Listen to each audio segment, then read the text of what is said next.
Captain Mafella wondered if it was just his imagination or something else. Regardless, he obeyed what he had heard and took off 3 minutes earlier than the scheduled departure time. On a quiet September evening in Indonesia, the skies above Palu appeared calm, the airfield lights shimmered against the approaching dusk, and everything suggested routine. Yet hidden beneath this calm, fate was preparing a test of instinct, courage, and sacrifice that would alter countless lives. The story begins with Captain Ricoeta Mafella, a seasoned pilot of Flight 6231. For years, he had flown routes across the sprawling Indonesian archipelago. Discipline was second nature. Checklists, procedures, and protocol governed every movement. Aviation, after all, is built on precision and consistency. Pilots are trained to avoid improvisation because deviation often spells danger. But that evening, something disturbed the rhythm he trusted. As Captain Mafella sat in the cockpit, running through final checks, he felt a sudden unease. The skies were crystal clear. Every instrument reported normal. His co-pilot sat ready, passengers secured, and nothing seemed out of place. Yet beneath this calm, he heard something no one else could. A voice, faint yet insistent, urging him, "Leave now." At first, he tried to dismiss it. Perhaps it was just nerves or fatigue after countless hours in the air. But the feeling grew stronger, so urgent it seemed almost alive inside his chest. Against everything his training told him, he made a decision few pilots ever dare to make. "Request clearance immediately," he told his crew, 3 minutes earlier than scheduled. The co-pilots exchanged uncertain glances. It wasn't standard practice. Leaving ahead of schedule was rare, sometimes even frowned upon. But there was something in their captain's tone, an authority mixed with urgency that left no room for doubt. They followed his lead. On the other end of the radio, a young air traffic controller, Antonius Gunawan Agung, heard the unusual request. He sensed the tension in the captain's voice, though Mafella gave no explanation. Without hesitation, Agung cleared the flight. "Batik 6231, you are clear for takeoff." Those words quietly changed history. Engines roared, wheels gathered speed against the runway, and soon the aircraft lifted into the sky, leaving the glowing coastline of Palu beneath them. Inside the cabin, 148 passengers settled into their seats, blissfully unaware of how narrowly their lives had just been spared. Some opened books, others gazed through the windows at the receding shoreline. A few children pressed their faces against the glass, watching the sunset fade. None could sense the invisible line they had crossed between ordinary routine and certain catastrophe. For Captain Mafella, however, tension remained. Though the plane was climbing steadily, his heart still pounded. The voice that had urged him to leave lingered in his memory, a reminder that something unseen waited behind them.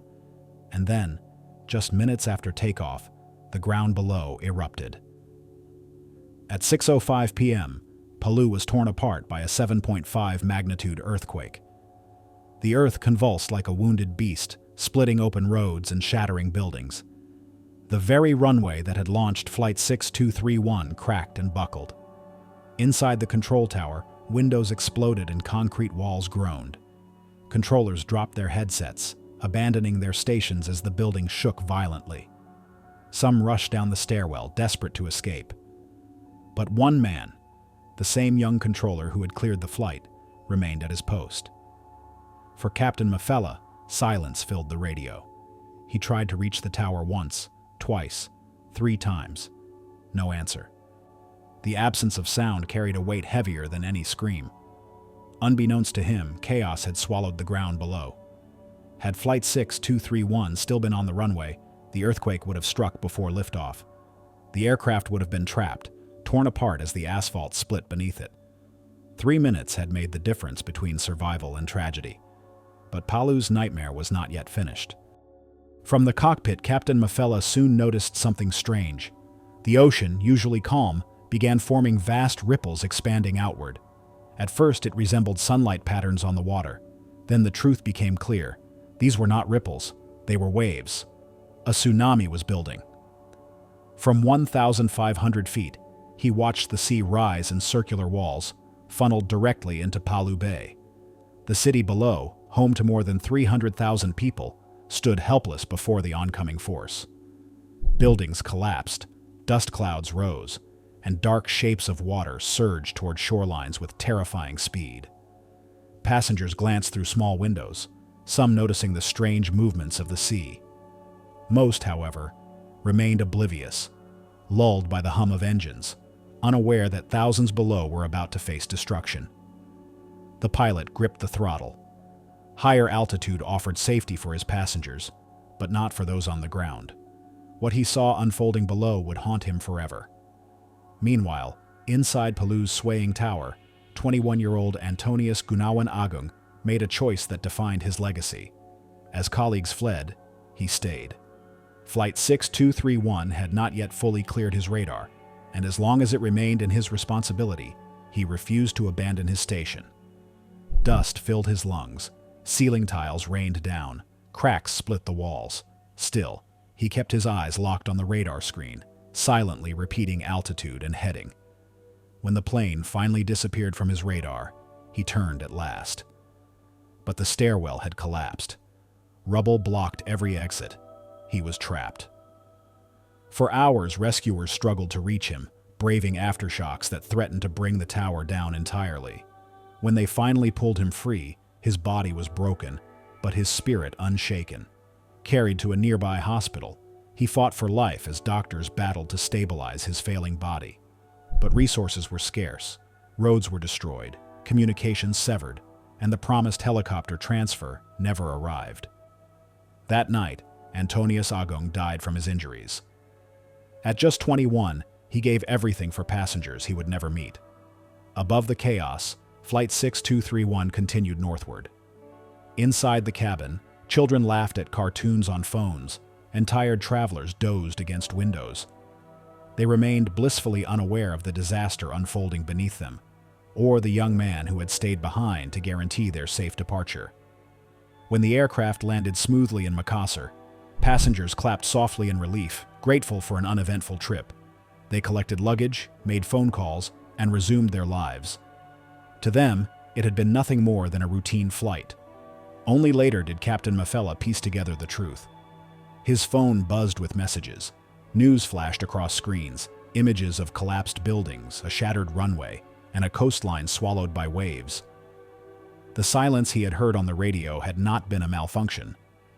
It had been the sound of people fighting for survival, and one young man who had refused to leave his post. In the days that followed, Indonesia mourned. The disaster had claimed thousands of lives, but amidst the grief, one story rose above the rubble, that of the young controller who placed duty above his own safety. At his funeral, soldiers carried his coffin draped in Indonesia's red and white flag. Thousands lined the streets to pay their respects. Leaders declared him a national hero. News outlets hailed him as a guardian of the skies. He had not led armies or commanded nations. Yet through his calm courage in the face of death, he saved more lives than many ever could. Today, Palu's rebuilt airport carries a memorial in his honor. Pilots and passengers passing through are reminded of the 21-year-old who refused to leave until his flight was safe.